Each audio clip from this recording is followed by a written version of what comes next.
नमस्कार, मैं अनुराग।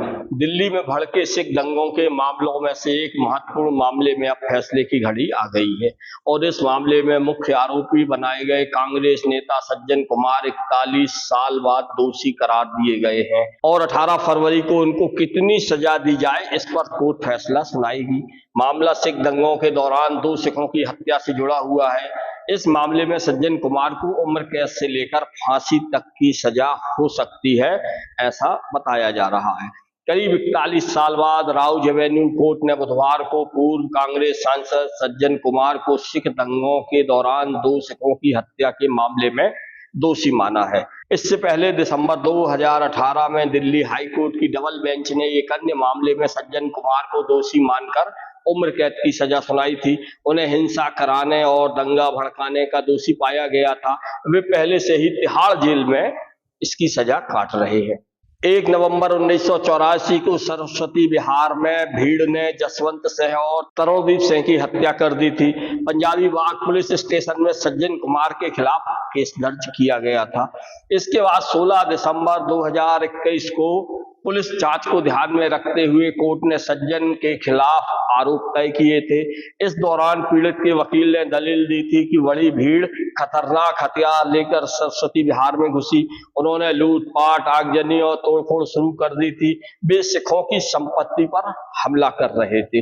वे इंदिरा गांधी की हत्या का बदला ले रहे थे। भीड़ ने जसवंत के घर पर हमला किया और उसकी और बेटे की हत्या कर दी थी। लूटपाट के बाद घर में आग भी लगा दी गई थी।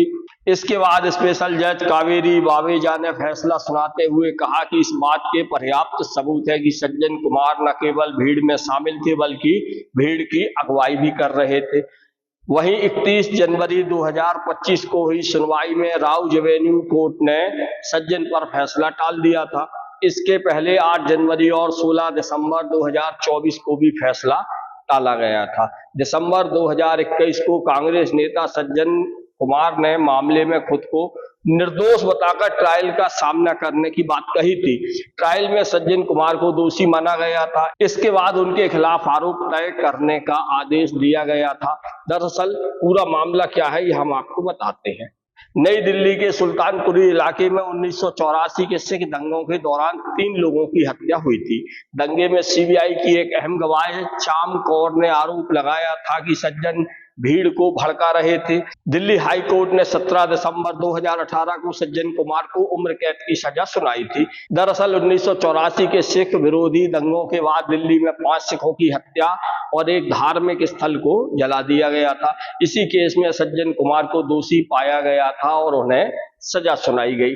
1984 में भारत की तत्कालीन प्रधानमंत्री श्रीमती इंदिरा गांधी की उनके ही आवास में उनके ही सुरक्षा गार्डों द्वारा की गई हत्या के बाद देश भर में गुस्सा फैल गया था और सिख विरोधी दंगे भड़क गए थे। जून 1984 में सिखों के एक बड़े धार्मिक स्थल पर कब्जा करने वाले जनरल सिंह भिंडरावाले को भारतीय सेना ने ऑपरेशन ब्लू स्टार के तहत मार गिराया था। भिंडरावाले के साथ उसके कई साथी भी मारे गए थे। इस अभियान को मंजूरी देने वाली प्रधानमंत्री श्रीमती इंदिरा गांधी ही थी। सिखों के सबसे बड़े धर्म स्थल में हमले को लेकर कई लोगों की भावनाएं आहत हुई थी और देश भर में लोगों ने अपना गुस्सा जाहिर किया था। 1984 भड़के सिख दंगों की जांच लंबे समय तक चलती रही थी। माना जाता है कि इन दंगों में करीब 3500 से 5000 के बीच लोगों की मौत हुई थी। अकेले दिल्ली में ही 2000 से ज्यादा लोग मारे गए थे। इस मामले में पहली एफआईआर घटना के 7 साल बाद यानी 1991 में दर्ज हुई थी। वह भी 9 सितंबर 1985 को दिए गए एक एफिडेविट के आधार पर, जिसे शिकायतकर्ता ने जस्टिस रंगनाथ मिश्र के नेतृत्व वाले आयोग को सौंपा था। मामले की जांच 3 सदस्यीय स्पेशल इन्वेस्टिगेशन टीम ने सज्जन कुमार के खिलाफ जसवंत की पत्नी को चश्मदीद के तौर पर पेश किया था। हालांकि सज्जन कुमार की तरफ से पेश हुए वकीलों ने उनकी गवाही को न करने की मांग की थी। उनका दावा था कि जसवंत सिंह की पत्नी घटना के 7 साल बाद गवाह के तौर पर सामने आई है, इसलिए उनकी गवाही पर भरोसा नहीं किया जा सकता। 1984 के सिख दंगों में कांग्रेस के जिन प्रमुख नेताओं का नाम आया था, इनमें सज्जन कुमार, जगदीश टाइटलर, HKL भगत, कमलनाथ, बलवान खोखर और महेंद्र यादव के नाम प्रमुख थे। इनमें सज्जन कुमार कांग्रेस के पूर्व सांसद रहे हैं, जगदीश टाइटलर कांग्रेस सरकार में मंत्री रहे हैं, HKL भगत कांग्रेस नेता पूर्व केंद्रीय मंत्री रहे हैं, कमलनाथ मध्य प्रदेश के मुख्यमंत्री और लंबे समय तक केंद्रीय मंत्री का छिंदवाड़ा से सांसद रहे हैं, बलवान खोकर कांग्रेस के पूर्व पार्षद और महेंद्र यादव कांग्रेस के पूर्व विधायक रहे हैं। सज्जन कुमार का नाम 31 अक्टूबर 1984 को हुए दंगे में आता है। इस दौरान उन्होंने दिल्ली कैंट क्षेत्र में भीड़ को उकसाया था। इस भीड़ ने कई घरों में आगजनी की घटना को अंजाम दिया। सज्जन कुमार के उकसावे के बाद दिल्ली कैंट के राजनगर इलाके में भीड़ ने 5 सिखों केयर सिंह, गुरप्रीत सिंह, रघुवेंद्र सिंह, नरेंद्र पाल सिंह और कुलदीप सिंह की हत्या कर दी थी। People's Union for Democratic Rights PUDR और People's Union for Civil Liberties की तथ्य खोजने वाली टीमों ने अपने रिपोर्ट में बताया था कि दिल्ली के सुल्तानपुरी इलाके में जो दंगे हुए थे उनमें अधिकतर सिख पीड़ितों ने कांग्रेस सांसद पर भीड़ को भड़काने का आरोप लगाया था। कई लोगों ने बाद में इस सांसद की पहचान सज्जन कुमार के तौर पर की थी। 2002 में सिख दंगों से जुड़े एक मामले में दिल्ली की एक निचली अदालत ने उन्हें बरी कर दिया था। 2005 में CBI ने GT नानावटी कमीशन की रिपोर्ट के आधार पर सज्जन कुमार के खिलाफ नया केस दर्ज किया था।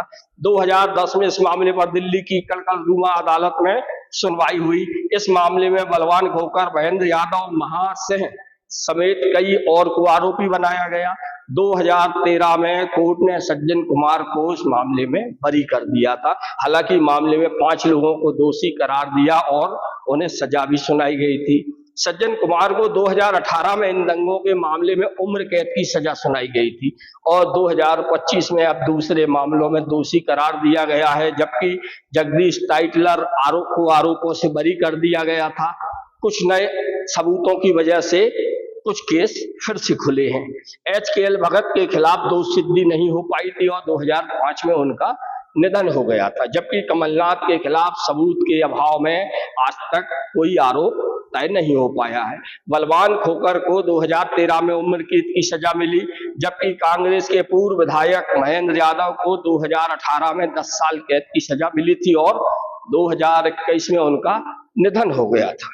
1984 में हत्या, 2021 में आरोप तय, 2025 में फैसला। भले ही यह फैसला 4 दशक बाद आया हो, लेकिन देश भर में उन दंगाइयों के लिए एक नजीर के तौर पर है जो पल भर में किसी भी हंसती मुस्कुराती जिंदगी को विध्वंस की भेंट चढ़ा देते हैं। नमस्कार, मैं अनुराग।